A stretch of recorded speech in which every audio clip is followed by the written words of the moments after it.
السلام علیکم میرے پیارے پیارے ریڈرز، آج ہم پڑھنے لگے ہیں بحر عشق ناول کی قسط نمبر 38۔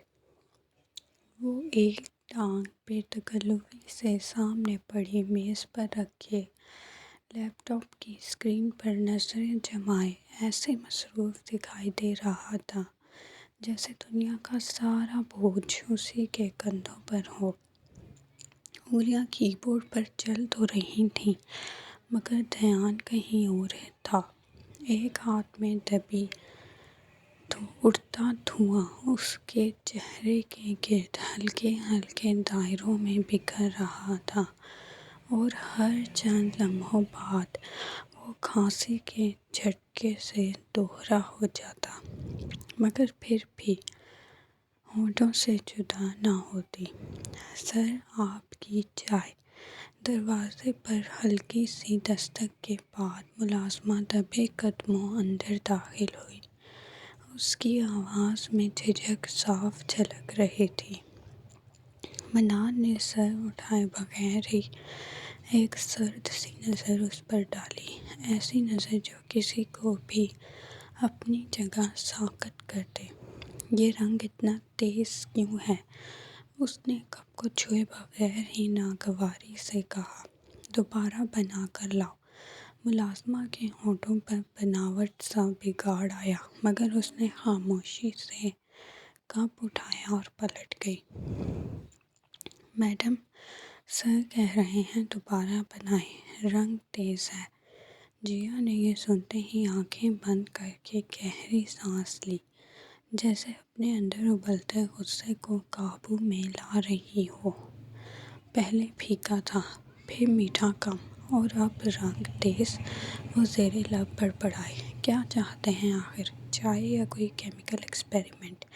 وہ چوتھی بار پتیلی چولہے پر رکھتے ہوئے بے اختیار ہنس دی، وہ ہنسی جو غصے کی شدت سے جنم لیتی ہے۔ اس بار پلیز آپ خود ہی لے جائیں، مجھے ڈر لگ رہا ہے۔ سر بہت غصے میں تھے۔ ملازمہ نے تقریباً منت کی۔ جیا نے ایک لمحے کو اسے دیکھا، پھر ہلکی سی مسکراہٹ لبوں پر آئی۔ بس آخری بار لے جاؤ، میں تمہیں اپنے 2 نئے جوڑے دوں گی۔ لالچ اپنا کام کر گیا۔ ملازمہ نے ہچکچاتے ہوئے کپ تھاما اور چلی گئی مگر کچھ ہی دیر بعد وہ واپس آئی۔ اس کی آنکھوں میں آنسو تیر رہے تھے۔ میڈم، سر نے کپ کو پیر سے ٹھوکر مار کر توڑ دیا۔ جیا نے دونوں ہاتھوں سے اپنا سر تھام لیا۔ یا اللہ، یہ انسان ہے یا آفت؟ پھر اچانک اس کے ذہن میں خیال گوندا اور آنکھوں میں ایک ضدی سی چمک ابھری۔ آج شام بھائی کا ریسیپشن ہے، اسی لیے یہ سب ڈرامے ہو رہے ہیں، ہے نا؟ اس نے دل ہی دل میں کہا، لیکن میں تمہیں کامیاب نہیں ہونے دوں گی، جاؤں گی تو میں ہر حال میں۔ اس نے ملازمہ کو تسلی دے کر گھر بھیج دیا۔ کمرے کا دروازہ کھولتے ہی دھوئیں کی تیز بو نے اس کا استقبال کیا۔ منال اسی طرح بیٹھا تھا، ٹانگ میز پر، سگریٹ ہاتھ میں اور آنکھیں لیپ ٹاپ پر۔ آپ کی چائے، جیا نے کپ میز پر رکھتے ہوئے کہا۔ اس کی نظریں ایک لمحے کو اس کی رکھی ہوئی ٹانگ پر ٹھہری۔ منال نے گردن اکڑائی پر وہ خود کو سنبھالتے بنا کچھ کہے آگے بڑھ گئی۔ منال نے لب بھینچے، وہ اب کھڑکی کھول رہی تھی۔ ٹھنڈی ہوا کا جھونکا اندر آیا۔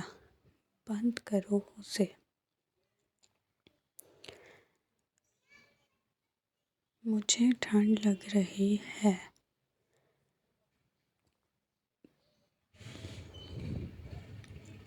تو اتنی سگریٹ نوشی نہیں کرنی تھی نا؟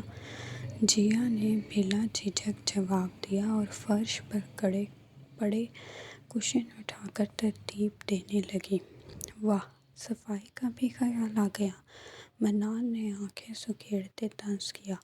مجھے تو لگا تھا آج تمہیں وقت ہی نہیں ملے گا۔ جیا نے کوئی جواب نہ دیا۔ وہ خاموشی سے نیچے بیٹھی اور ٹوٹے ہوئے کپ کے ٹکڑے سمیٹنے لگی۔ اس کی خاموشی میں ایک عجیب سا وقار تھا جو منان کو لمحہ بھر کو چونکا گیا۔ سادہ سا لباس، ہلکی سی بکھری لٹیں، وہ بے حد مصروف انداز میں ٹوٹے ٹکڑے سمیٹ رہی تھی۔ تمہیں شوہر کا کوئی خیال ہے یا نہیں؟ اب اس کی برداشت کی حد ہو چکی تھی۔ کیا اسے دکھ نہیں رہا تھا کہ وہ اس کی توجہ حاصل کرنے کے لیے یہ سب کر رہا ہے؟ آپ ایسا کیوں کہہ رہے ہیں؟ جیا نے سوال کرتے اس کی جانب قدم بڑھائے۔ صبح سے میں بیمار پڑا ہوں۔ تمہیں کوئی فرق نہیں پڑتا؟ جیا نے شکی نگاہوں سے بغور اس کا چہرہ دیکھا جو واقعی سرخ پڑ رہا تھا۔ کیا ہوا؟ وہ متفکر سی اس کی پیشانی پر ہاتھ رکھ گئی۔ اللہ جی، آپ کو تو اتنا بخار ہو رہا ہے۔ وہ اب اس کے پورے چہرے پر اپنے ہاتھ پھیر رہی تھی۔ منان نے مدہوش نگاہوں سے نزدیکی سے اس کے نقوش کا جائزہ لیا۔ آپ کی طبیعت ٹھیک نہیں ہے تو آپ کام کیوں کر رہے ہیں؟ رکھیں اسے۔ وہ اس کی گود سے لیپ ٹاپ اٹھاتے بند کر گئی۔ چلیں بیڈ پر چل کر لیٹیں۔ وہ اسے سہارا دیے اٹھانے لگی کہ تبھی منان نے اس کی میں بازو میں حمائل کرتے کھینچا۔ اس کا نرم و گداز وجود فوراً اس کی آ گرا۔ آپ کیا کر رہے ہیں یہ؟ چھوڑیں مجھے۔ جیا نے بوکھلا کر اٹھنا چاہا۔ جب شوہر بیمار ہو تو بیوی کو کیا کرنا چاہیے؟ ایک پل میں اسے قابو میں کرتے وہ اپنا سوال داغ گیا۔ کیا کرنا چاہیے؟ خائب دماغی سے بولتے وہ الٹا اسی سے پوچھ رہی تھی۔ تو بیوی کو اپنے شوہر کی خدمت کرنی چاہیے، وہ بھی اس کے پاس رہ کر، جب تک کہ وہ ٹھیک نہ ہو جائے۔ آنکھیں مٹکاتے اس نے آرام سے جواب دیا۔ خدمت؟ جیا نے اپنی نیلی آنکھوں سے بغور اس کی سیاہ آنکھوں میں جھانکا جو اس وقت دانت کھلی اس کا دل چرا رہی تھی۔ منان نے دھیرے سے اس کے گال پر اپنے کہ تو آپ بیڈ پر چلیں نا، یہاں آپ کو سردی لگ جائے گی، اور میں کھڑکی بھی بند کر دیتی ہوں۔ وہ اسے تقریباً کھینچتے ہوئے بیڈ تک لے گئی۔ آپ نے کہا تھا اب آپ سگریٹ نہیں پئیں گے۔ وہ اس کے ہاتھ سے سگریٹ لیتے اسے اس کا وعدہ یاد کروا رہی تھی۔ تم نے بھی تو کہا تھا کہ ہمیشہ میرے ساتھ رہو گی، پیچھے مڑ کر نہیں دیکھو گی۔ نہ چاہتے ہوئے بھی وہ شکوہ کر گیا۔ لیکن مقابل کے نین کٹورے آنسوؤں سے بھرتے دیکھ اس نے لب بھینچے۔ میں ٹھنڈا پانی لاتی ہوں، اس سے آپ کی پٹیاں کر دوں گی۔ وہ بولتے ہوئے باہر نکل گئی۔ کیا مصیبت ہے؟ منان نے فوراً اٹھ کر بیٹھتے اپنے گھنے بالوں میں ہاتھ پھیرا۔ بہت ہی بیکار آئیڈیا دیا تھا تم نے مجھے۔ بخار میں دیکھ کر بھی اس نے یہ نہیں کہا کہ وہ نہیں جائے گی۔ فون پر کسی کو جھاڑ پلاتے اس نے اپنے بغل میں دبایا ہوا پیاز نکالا۔ بھائی، یقیناً آپ نے ایکٹنگ اچھی نہیں کی ہوگی، ورنہ انٹرنیٹ پر یہی بیسٹ طریقہ تھا۔ حنان نے سارا قصور اس کا نکالا۔ بکواس بند کرو اور کوئی دوسرا راستہ نکالو۔ ویسے آپ کو اتنا مسئلہ تھا تو پہلے اجازت کیوں دی تھی بھابھی کو؟ اب کم ظرف مت بنیں۔ حنان نے اپنے دل کی بھڑاس نکالی۔ مدد نہیں کرنی تو فالتو بات بھی مت کرو، اور اسے روکنا میرے لیے مشکل نہیں ہے۔ منان حیدر شاہ نام ہے میرا۔ نرمی سے نہیں مانے گی تو مجھے سختی کرنی بھی آتی ہے۔ حنان کال کاٹ چکا تھا، مگر منان نے بھی اپنے بڑاس نکالنا فرض سمجھا۔ ہر کوئی خود کو بڑا سمجھ رہا ہے، سب میرے سر پر چڑھ۔ وہ ابھی مزید بھی کچھ بولتا جب نگاہ دروازے کے بیچوں بیچ کھڑی جیا پر پڑی۔ اس کے چہرے کے تاثرات سے صاف ظاہر ہو رہا تھا وہ سب سن چکی ہے، اور باقی کی کہانی اس کے ہاتھ میں پکڑا پیاس سنا رہا تھا۔ آپ کی سختی شاید میں برداشت نہ کر پاؤں، اس لیے اس کی ضرورت نہیں۔ میں نہیں جاؤں گی کہیں بھی۔ آپ یہ ناٹک بھی بند کر دیں۔ وہ حتمی انداز میں فیصلہ سناتے سیدھا ڈریسنگ روم میں بند ہو گئی، جبکہ منان اپنی جگہ پر بالکل ساکت تھا۔ جیا دروازہ کھولو۔ اس بار منان کی آواز میں وہ سختی نہیں تھی، صرف ندامت تھی، خالص اور بے ساختہ۔ اندر کچھ لمحے مکمل خاموشی رہی۔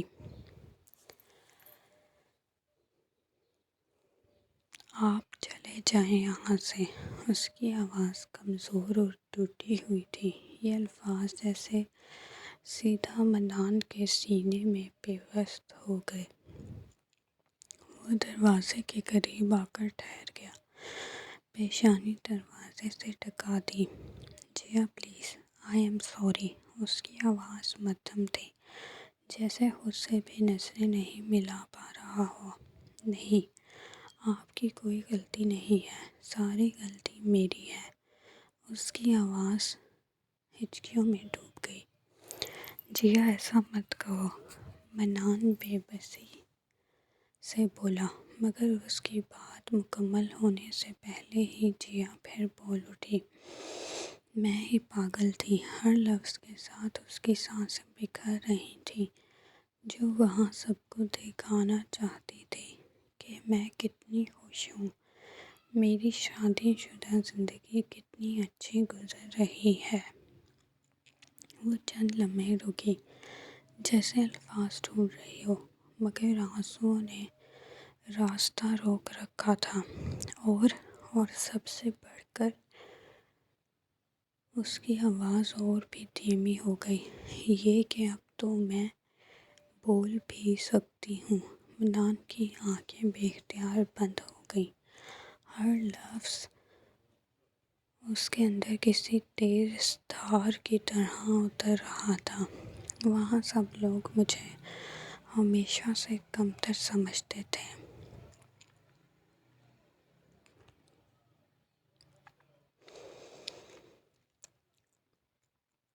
اب اس کی آواز میں درد کے ساتھ برسوں کی گھٹن بھی شامل تھی۔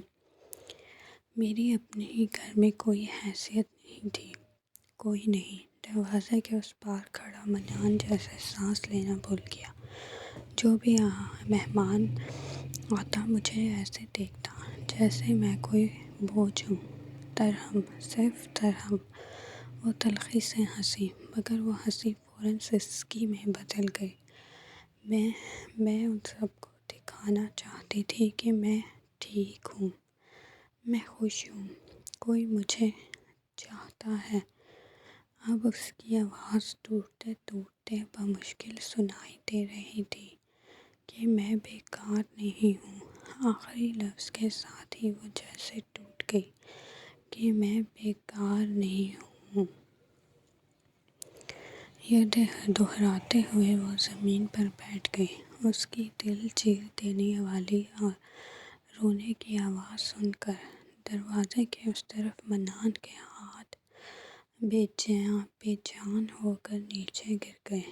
اس کے گلے میں جیسے الفاظ اٹک گئے تھے۔ اگلے ہی لمحے زوردار آواز کے ساتھ دروازہ کھلا اور وہ تیز قدموں سے اندر داخل ہوا۔ جیا نے چونک کر سر اٹھایا۔ اس کی آنکھوں میں حیرت صاف جھلک رہی تھی۔ یہ اندر کیسے آ گیا؟ دل ہی دل میں کڑتے ہوئے اس نے فوراً نظریں چرا لیں اور دونوں ہاتھوں سے چہرہ چھپا کر پھر سے رونے لگی۔ منان چند لمحے وہیں کھڑا اسے دیکھتا رہا۔ اس کی بے بسی جیسے اس کے دل میں اترتی چلی گئی۔ پھر بنا کچھ کہے وہ آہستہ آہستہ اس کی طرف بڑھا۔ اگلے ہی پل اس نے جیا کو اپنے لگا لیا۔ اپنی مضبوط کا حصار اس کے گرد کچھ یوں قائم کیا جیسے اسے دنیا بھر کی تکلیفوں سے بچا لینا چاہتا ہو۔ جیا نے چھٹکارا پانے کے لیے ہلکی سی مزاحمت کی، مگر اس کے ہاتھوں کی گرفت میں عجیب سی نرمی بھی تھی اور ضد بھی، جو اس کے کانپتے وجود کو آہستہ آہستہ ساکت کرتی چلی گئی۔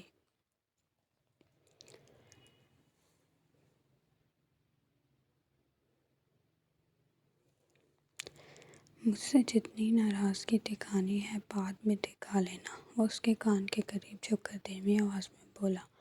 ابھی تیار ہو جاؤ، ہم دونوں تمہارے بھائی کے ولیمے پر جا رہے ہیں۔ مجھے کوئی احسان نہیں چاہیے، جیا نے یکدم اسے زور سے دھکا دیتے ہوئے کہا۔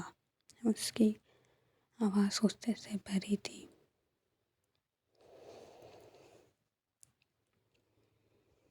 یہ احسان نہیں ہے، وہ سنجیدہ لہجے میں بولا۔ یہ تمہارا حق ہے اور میں تمہیں تمہارے اپنوں سے دور رکھنے والا کوئی نہیں ہوتا۔ منان نے الماری کھولی تو اندر لٹکے کپڑوں کے درمیان وہ ڈریس جیسے خود ہی اس کی توجہ کھینچ لایا۔ ہلکے گلابی رنگ کی وہ لمبی فراک، نرم شفون کے کپڑے پر باریک موتیوں اور سیکوینس کی کڑھائی ایسے جگمگا رہی تھی جیسے کسی نے روشنی کو دھاگوں میں پرو دیا ہو۔ فراک کا گھیر بھرا ہوا اور نفیس تھا، جبکہ اس کے ساتھ ہلکا نیٹ کا دوپٹہ کناروں پر ہلکے گوٹے کے ساتھ اپنی سادگی میں بھی شاہانہ لگ رہا تھا۔ وہ آہستہ سے اسے نکال کر پلٹا۔ نظریں ایک لمحے کو اس پر ٹھہری اور پھر جیا کی طرف اٹھ گئیں۔ یہ پہنو، اس کی آواز میں اب کی بار حکم تھا۔ جیا نے ایک سرسری نظر ڈالی اور فوراً رخ موڑ لیا۔ میں نے کہا نا میں نہیں جا رہی۔ منان چند قدم اس کی طرف بڑھا۔ جیا ضد مت کرو، آپ کیوں نہیں سمجھتے؟ وہ پلٹ کر چیخی، مگر اس کے قدم خود بخود پیچھے ہٹ گئے۔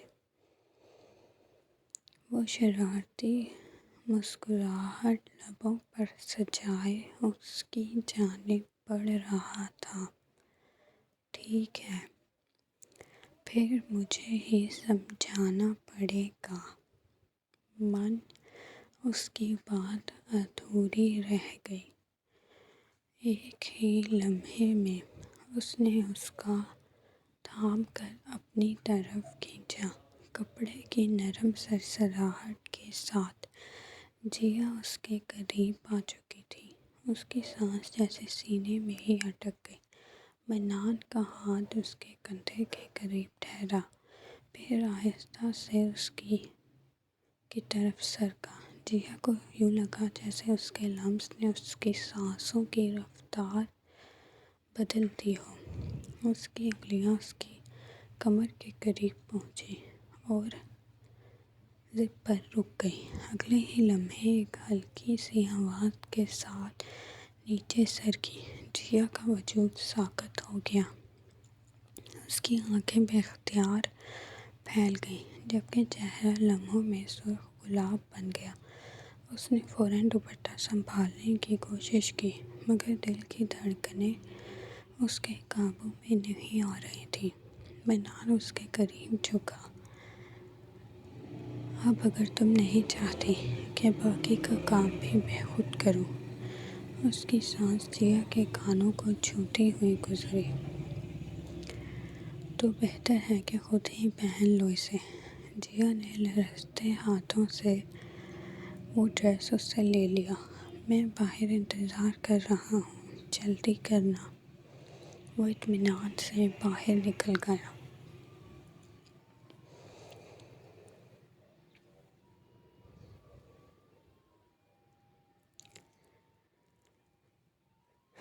تو یہ تھی آج کی ایپیسوڈ۔ اگر آپ سب لوگوں کو پسند آئی ہے تو لائک کریں، کمنٹ کریں اور سبسکرائب کرنا نہ بھولیں۔ اللہ حافظ۔